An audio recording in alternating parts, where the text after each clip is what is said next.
Okay. Hello guys, तो आज हम फिर से पढ़ने जा रहे हैं भारतीय साक्ष्य अधिनियम 2023, जो कि इंग्लिश में हमारा सेशन रहेगा। कल हमने कवर किया था सेक्शन 1 से लेके 14 तक, जो कि हमारी कंपैरेटिव स्टडीज़ थी इंडियन एविडेंस एक्ट और भारतीय साक्ष्य अधिनियम को लेके। ठीक है, तो ये जो बेयर एक्ट है, इसमें आपको एक चार्ट प्रोवाइड किया गया है ना। इसमें एक चार्ट प्रोवाइड किया गया है, comparative table showing section of evidence act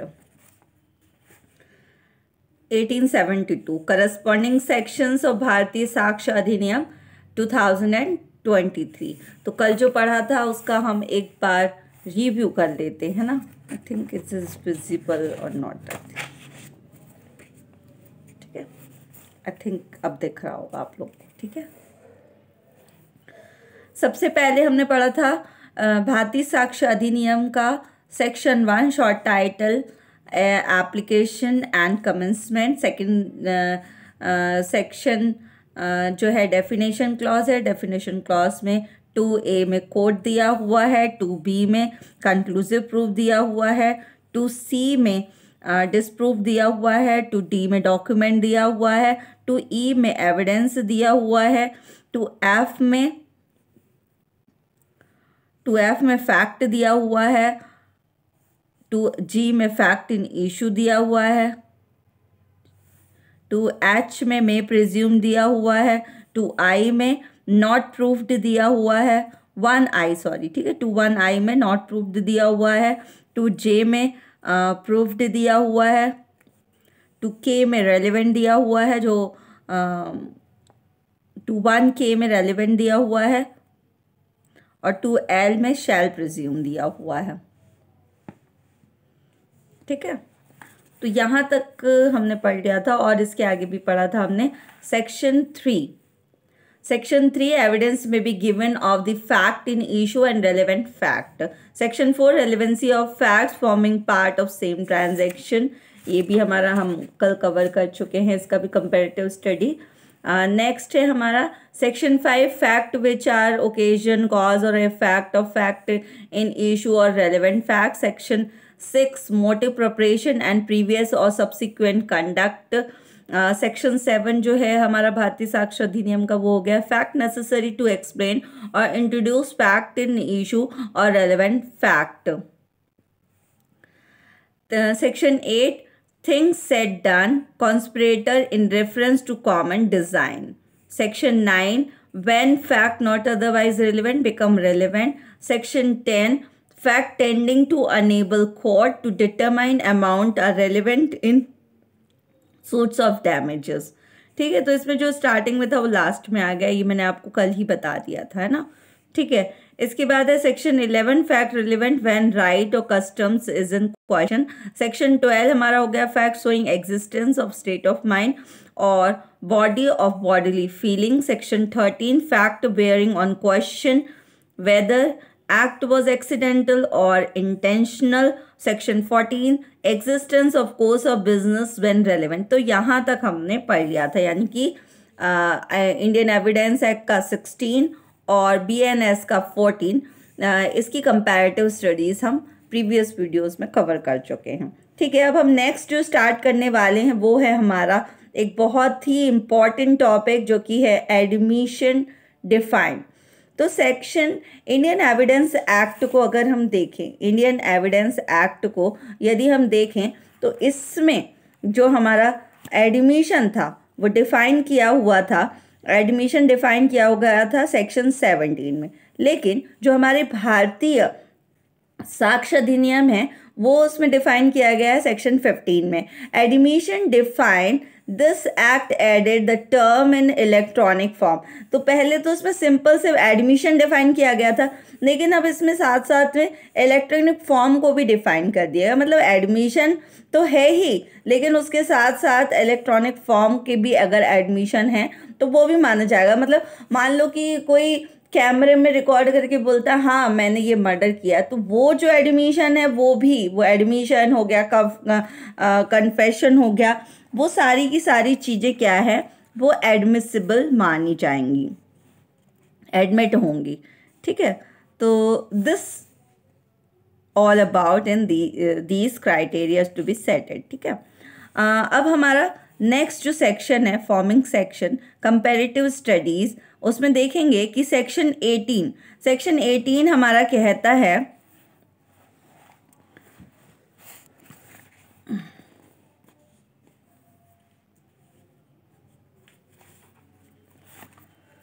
section 18 हमारा कहता है, मुझे लगता है दिख नहीं रहा है तो ऐसा मोड़ना ही सही होगा बुक को। ठीक है, अब दिख रहा है,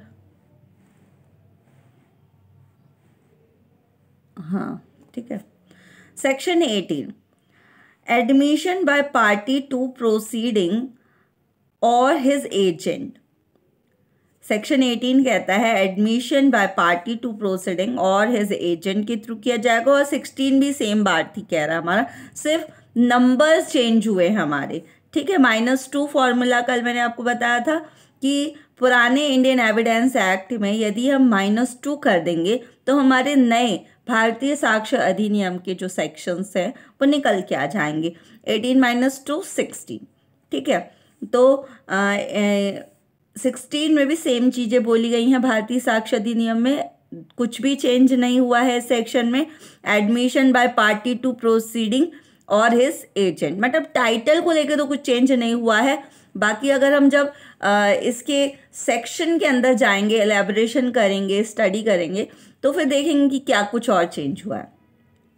सेक्शन 19 में कुछ चेंज हुआ है ना, टाइटल थोड़ा बड़ा दिख रहा है। सेक्शन 19 कहता है admission by person whose position must be proved, जिसकी पोजीशन ही प्रूव्ड हो गई है as against the party to suit.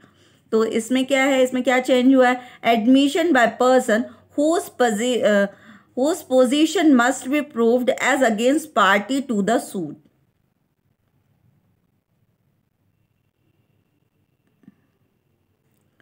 Same तो है ही, क्या चेंज हुआ है, as against party to suit, nothing is change in this section also. ठीक है, सेम ही है, थोड़ा सा 3 लाइन से 4 लाइन में हुआ तो मुझे लगता है डिफरेंस लग गया मुझे ना, ये तो सेम ही है, कुछ भी चेंज नहीं हुआ है। Section 20 remains same, admission by person expressly referred to by party to suit. ये इंडियन एविडेंस एक्ट का कॉलम है और ये हमारा भारतीय साक्ष्य अधिनियम का कॉलम है। ठीक है, तो इसमें भी वर्ड टू वर्ड सेम ही है। पहले ये सेक्शन 20 में था इंडियन एविडेंस के कि जो भी एडमिशन किसी पर्सन के द्वारा एक्सप्रेसली किए जाएंगे पार्टी टू सूट्स में, तो वो चीज़ों को क्या है, एडमिशन माना गया है। ये हमारा हिंदी का है, अगर कोई देखना चाहे, रीड इट आउट करना चाहे तो कर सकता है ना।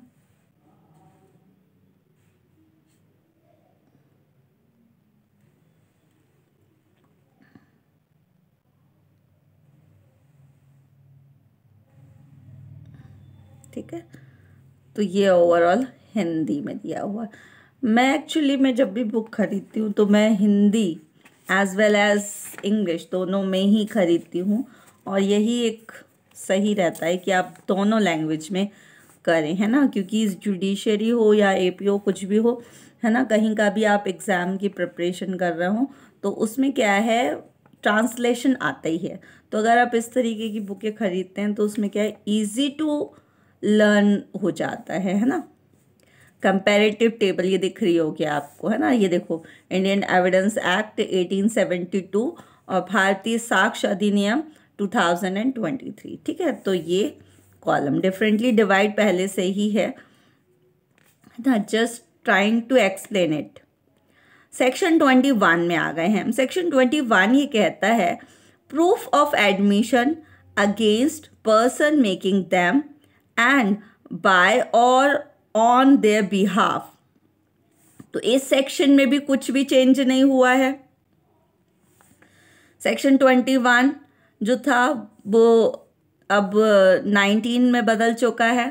ठीक है, section 22 When oral admission as to content of documents are relevant, कब oral admission के जो content of documents हैं वो relevant हो जाएंगे वो बता रहा है. remain same है, just section number चेंज हुए हैं इसमें. सेक्शन 22 में इंडियन एविडेंस एक्ट में दिया हुआ था, अब सेक्शन 20 में आ गया है ये. ठीक है. Section 22A, when oral admission as to content or electronic records are relevant. तो इस चीज़ को एक्स्ट्रा लिखने की ज़रूरत नहीं है क्योंकि ये चीज़ हमने इसी में कवर कर दी होगी, है ना. तो ये सेक्शन को डिलीट कर दिया है. ठीक है, ये अब रेलेवेंट सेक्शन नहीं रह गया, ये डिलीट ही हो गया है. Section 23, admission in civil case when relevant. कब एडमिशन जो है सिविल केस में रेलेवेंट होंगे, वो पहले 23 सेक्शन में आता था, अब सेक्शन 21 में आता. तो हमको याद तो यही रखने हैं, लेकिन क्योंकि हमने पहले से पढ़ के रखा हुआ है तो अब भाई न्यू स्टूडेंट्स के लिए तो ठीक है कि वो अब नई चीज़ें याद कर लेंगे, मेमोराइज कर लेंगे, पर अब ओल्ड स्टूडेंट्स क्या करेंगे, उनको याद करना है. तो ये जो बार बार रिवीजन होगा इससे क्या है, हम क्लिक कर जाएंगे, हमें याद हो जाएगा. Admission in civil case when relevant, section 21 भारतीय साक्ष्य अधिनियम में हो गया है. पहले 23 में था, अब 21 में हो गया है. इसके बाद जो हमारा बंच आता है, यानी कि सेक्शन 17 से लेकर 23 तक के जो प्रीवियस हमारा जो हम पढ़ रहे थे इंडियन एविडेंस एक्ट, वो हमारा एडमिशन से रिलेटेड था. लेकिन भारतीय साक्ष्य अधिनियम में सेक्शन 15 से लेके सेक्शन 21 तक के जो सेक्शन है वो एडमिशन में आ रहे हैं. तो ये जो सीरियल नंबर है ये हमको याद करना बहुत इंपॉर्टेंट रहता है कि 15 से लेके 21 तक जो सेक्शंस आएंगे वो एडमिशन से रिलेटेड सेक्शंस होंगे. ठीक है. Admission in civil case section 21, 22A delete हो गया है. सेक्शन 20 जो बोल रहा है ओरल एडमिशन की बात कर रहा है. कीवर्ड्स हमको हमेशा उठाने हैं, कीवर्ड्स. ठीक है. इसके बाद सेक्शन 90 प्रूफ ऑफ एविडेंस की बात कर रहा है, प्रूफ ऑफ एडमिशन की बात कर रहा है. सेक्शन 18 भारतीय साक्ष्य अधिनियम को दे तो हम एडमिशन बाय पर्सन एक्सप्रेसली, वो एक्सप्रेसली कह रहा है कि पार्टी तो सूट है, तो एक्सप्रेसली याद रखना है इसमें, एडमिशन बाय पर्सन एक्सप्रेसली. ठीक है. Section 17 admission by person whose position, इसमें पोजीशन याद रखना, whose position must be prove, जिसकी पोजीशन प्रूव्ड हो चुकी है अगर वो एडमिशन दे रहा है तो फिर क्या इफेक्ट पड़ेगा. तो ये है. तो सेक्शन 16 है हमारा admission by party to proceeding his agent. तो एजेंट इसका जो है हमारा कीवर्ड होगा, एजेंट. ठीक है, एजेंट कीवर्ड है. इसके पहले है एडमिशन डिफाइन. तो 15 में एडमिशन को डिफाइन किया गया है. 16 में जो एडमिशन लिया जाएगा वो उस पार्टी के द्वारा लिया जाएगा जो प्रोसीडिंग्स को देख रहा होगा, या एजेंट होगा. 17 में जो उस पोजीशन में होगा. तो 15 में एजेंट, 15 में एडमिशन, 16 में प्रोसीडिंग एंड एजेंट, 17 में हमको याद रखना है पोजीशन, 18 में एक्सप्रेसली, 19 में प्रूफ ऑफ एडमिशन, 20 में ओरल एडमिशन, 20 डिलीटेड है, 22A डिलीटेड है. 21 में हमको एडमिशन्स इन सिविल केसेस के लिए जा रहा है, वो कब रिलेवेंट माने जाएंगे. ठीक है. तो ऐसे हमको याद करना होता है, जो हमने एक बार में रिवाइज कर लिया. इसके बाद के जो सेक्शन आते हैं जो हम पहले पढ़ते थे इंडियन एविडेंस एक्ट में, और पढ़ेंगे अभी, क्योंकि अभी तो जो पुराने जिनको सज़ा पड़नी वो तो चल ही रहा है ना, तो पुरानी प्रोसीडिंग इंडियन एविडेंस एक्ट के थ्रू चलेगी. लेकिन जो नए जो क्राइम है वो इंडियन भारतीय साक्ष्य अधिनियम के अकॉर्डिंग चलेगा. ठीक है. तो सेक्शन 24 से लेके अगर हम कन्फेशन के नए सेक्शंस देखें तो सेक्शन 24 से लेके हमारा कन्फेशन जा रहा है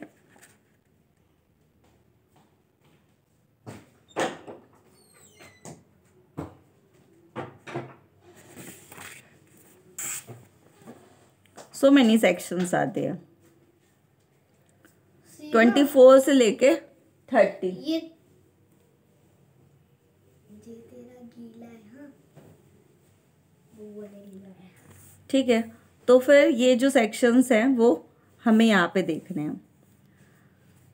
section 24 confession caused by inducement, threat or promise when relevant in criminal proceeding।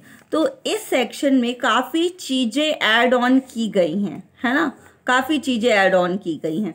कि पहले ये सेक्शन कहता था कि confession caused by inducement, threat, promise when irrelevant in criminal proceeding, कब irrelevant हो जाएंगी चीज़ें। अब ये बोलता है confession caused by inducement, threat, coercion or promise when irrelevant in criminal proceeding। in criminal proceeding से ये चीज़ें जोड़ी गई हैं। in criminal proceeding the term coercion added, इसमें coercion जो वर्ड है एक और ऐड किया गया है, ठीक है। coercion जो एक वर्ड है वो ऐड ऑन इसमें और किया गया है ना, ठीक है। Just wait 1 minute.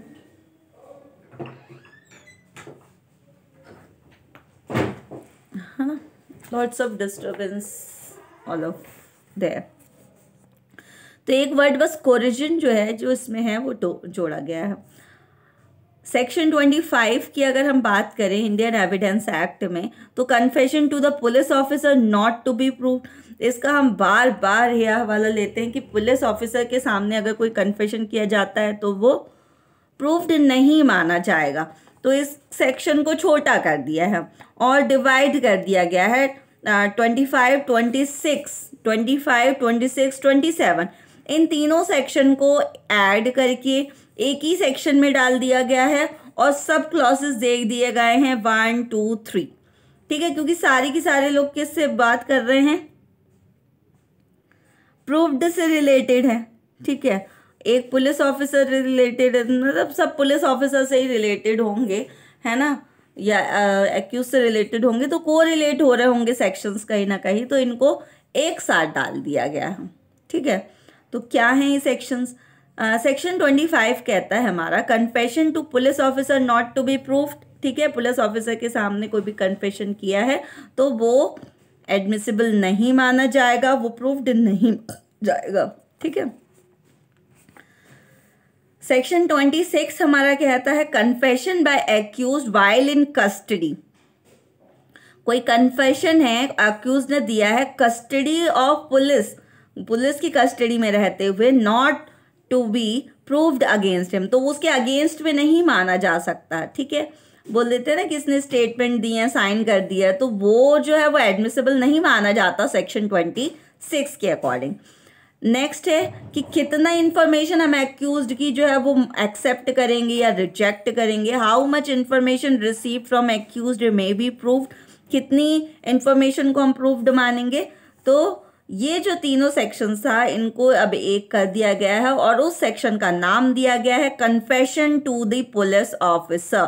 Confession to police officer में अगर वो कुछ भी कर रहा है तो वो प्रूव्ड मानेंगे कि नहीं मानेंगे, ये सेक्शन के अंदर बताया है, अब यहाँ नहीं बताया है। जैसे पहले यहीं बता दिया था, अब यहाँ नहीं बताया है, सेक्शन के अंदर हमको जाके पता चलेगा कि क्या है वो सेक्शन। तो पहले तो अब यहाँ सेक्शन 24 तक तो हमारा -2 फॉर्मूला काम किया, लेकिन 25 में भी हमारा -2 फॉर्मूला काम करेगा, ठीक है। 23 हो गया, लेकिन अब क्योंकि ये दो सेक्शन भी हमारे जुड़ गए हैं उसमें, तो अब जो हमारे दो सेक्शन और जुड़ गए हैं इस वजह से अब हमारा हो जाएगा 28 से अगर हम देखेंगे तो -4 फॉर्मूला चालू हो जाएगा। 28 से हमारा फॉर्मूला रहेगा -4 करेंगे तो हमारे नए सेक्शंस आ जाएंगे, ठीक है। तो confession made after removal of impression caused by inducement, threat and promise relevant, ठीक है। कि और इस सेक्शन में क्या चेंज हुआ है, ये पहले सेक्शन 28 में था इंडियन एविडेंस एक्ट के, confession made after removal of impression caused by inducement, threat और प्रॉमिस रेलेवेंट, जो अब हमारा हो गया है भारतीय साक्ष्य अधिनियम में 22, confession caused by inducement, threat, coercion.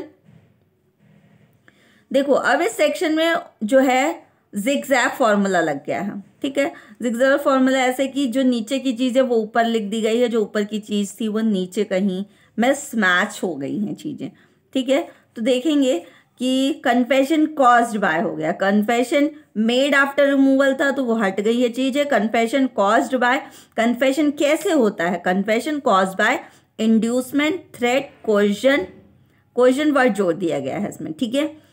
Inducement से होता है, इंड्यूसमेंट, थ्रेट और कोएशन और प्रॉमिस अगर कन्फेशन में लिया जाएगा तो व्हेन इररिलेवेंट, वो इररिलेवेंट हो जाएगा इन अ क्रिमिनल प्रोसीडिंग्स में। फर्स्ट प्रोवाइडेड में दिया हुआ है ये सारी चीज़ें, ठीक है। और पुराना था, पुराने में कोएशन नहीं था, ठीक है। एक कोएशन वर्ड है और zigzag up to down, down to up हो गया इसमें। नेक्स्ट है section 29, confession otherwise relevant not become irrelevant because of promise of secrecy etcetera, ठीक है। अगर कोई कन्फेशन है वो रिलेवेंट नहीं हो जाएगा, वो रिलेवेंट या इररिलेवेंट इसलिए नहीं हो जाएगा क्योंकि वो किसी को प्रॉमिस ऑफ सीक्रेसी कर दिया है ना, तो फिर वो इररिलेवेंट या रिलेवेंट नहीं हो जाएगा, है ना। हो गया तो फिर उसको माना ही जाएगा। कन्फेशन कॉज्ड बाय, अगर कोई कन्फेशन कॉज्ड बाय हो रहा है, वो कैसे हो रहा है, सेम ही सेक्शन है मुझे लग रहा है,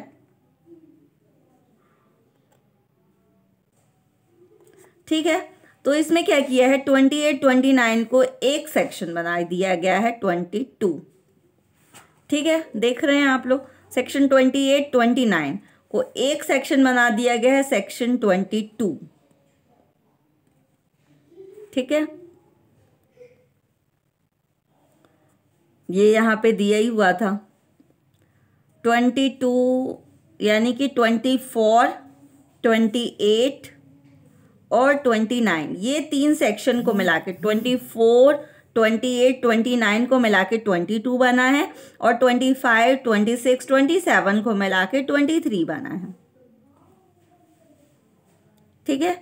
इवन नंबर्स को मिला के 22 बना है और ऑड नंबर्स को मिला के 23 बना है और तीन तीन सेक्शंस को इसमें ऐड किया गया है, ठीक है। तो ये प्लस माइनस फॉर्मूला छोड़ो, है ना। अब यहाँ तक तो हमको पता था, कहाँ तक, -2 तक जहाँ चल रहा था वही फॉर्मूला हमारा सही था। यहाँ से हमारा पूरा सिस्टम गड़बड़ हो गया है। यहाँ से हमें याद करना पड़ेगा कि सेक्शन 29, 28 डिलीट हो गए हैं, ये सारे के सारे डाल दिए गए हैं सेक्शन 22 में, है ना। आफ्टर डैट अगर हम देखें सेक्शन 30, 23 तक तो हमने पढ़ लिया, भारतीय साक्ष्य अधिनियम में डाला गया है कन्फेशन टू पुलिस ऑफिसर, ठीक है। और 22 कहता है कि कन्फेशन अगर इंड्यूसमेंट, थ्रेट, कोएशन, प्रॉमिस से लिया जाएगा तो वह इररिलेवेंट माना जाएगा क्रिमिनल प्रोसीडिंग्स में। ये दो सेक्शन हमने पढ़ लिए।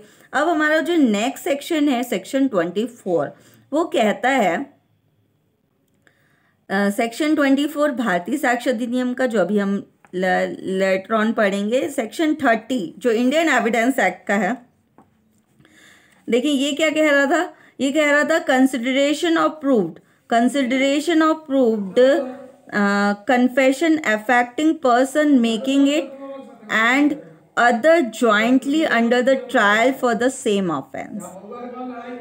जॉइंटली ट्रायल चलाया जाएगा सेम ऑफेंस के लिए, और जो भी कंसिडरेशन है ना, वो कन्फेशन के लिए किसी पर्सन को अफेक्ट ज़रूर करेगा। मतलब मान लो किसी भी पर्सन का जॉइंट ट्रायल चल रहा है ना, और उसमें कोई कन्फेशन आता है तो वो तो यूटिलाइज किया जाएगा, है ना। उसके लिए आप ये नहीं कह सकते नहीं नहीं ये इररिलेवेंट है, ठीक है। वो आपको यूटिलाइज किया जाएगा, यूज़ किया जाएगा, तो वो कन्फेशन माना जाएगा। तो सेक्शन 24 इसमें क्या चेंज है, अब ये से consideration of proof confession affecting person making it other jointly under trial for same offence.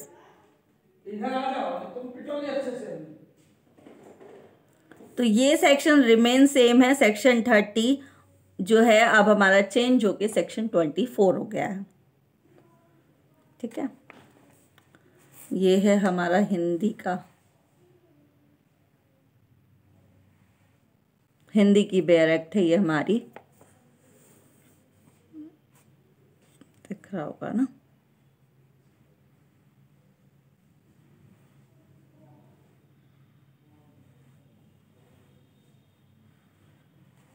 Hindi वाले स्क्रीनशॉट लेके रीड कर सकते हैं ना, रुक रुक के। ठीक है, तो सेक्शन 24 जो है उसमें नोट बहुत बड़ा सा दिया हुआ है ना, जो मैंने रीड नहीं किया था, मुझे लगा कि ये रेलेवेंसी नहीं होगी इसको रीड करने की, बट नोट बहुत ज़्यादा ही बड़ा है, तो आई थिंक कि इसको पढ़ना चाहिए। क्या कह रहा है नोट? दिस एक्ट और अधिनियम, ये एक्ट और अधिनियम of 2023 added to explanation second, इसमें एक्सप्लेनेशन सेकेंड को ऐड किया गया है, which states that a trial of more persons than one held is in the absence of the accused who has absconded or who fails to comply with the proclamation issued under section 84 of the Bharatiya Nagrik Suraksha Sanhita 2023 shall be deemed to be joint trial for the purpose of this section। तो ये बोल रहा है कि भाई jointly trial चलाया जा रहा है उस पर्सन्स के लिए जो भाई फरार है, जो नहीं आ रहा है कोर्ट में, बार बार बुलाने पर भी उसको बार बार नोटिस दिया जा रहा है तो भी नहीं आ रहा है, एब्सकॉन्ड हो गया, प्रोक्लेम्ड ऑफेंडर है, तो ऐसों के लिए वो जो पर्पस है ये सेक्शन जो है वो पूरा करता है। ठीक है,